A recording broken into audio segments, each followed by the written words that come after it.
एक दिन Thomas Alva Edison school से अपने घर आया और स्कूल से मिले हुए पेपर को अपनी माँ को देते हुए बोला कि माँ, मेरे शिक्षक ने यह पत्र दिया है और कहा है कि इसे केवल अपने माँ को ही देना।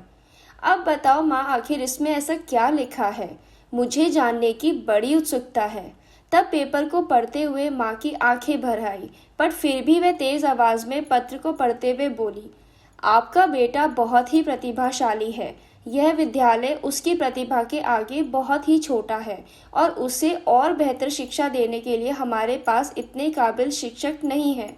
इसीलिए आप उसे खुद पढ़ाएं या हमारे स्कूल से भी अच्छे स्कूल में पढ़ने को भेजें। ये सब सुनने के बाद एडिसन अपने आप पर गर्व करने लगा और माँ की देखरेख में अपनी पढ़ाई करने लगा।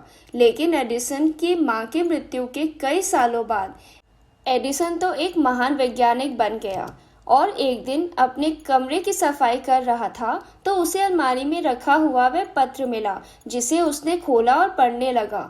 उसमें लिखा था कि आपका बेटा मानसिक रूप से बीमार है, जिससे उसकी आगे की पढ़ाई इस स्कूल में नहीं हो सकती, इसलिए उसे अब स्कूल से निकाला जा रहा है। उसे पढ़ते ही एडिसन भावुक हो गए और फिर अपनी डायरी में लिखा कि थॉमस एडिसन तो मानसिक रूप से बीमार बच्चा था, लेकिन उसकी माँ ने अपने बेटे को सदी का सबसे प्रतिभाशाली व्यक्ति बना दिया।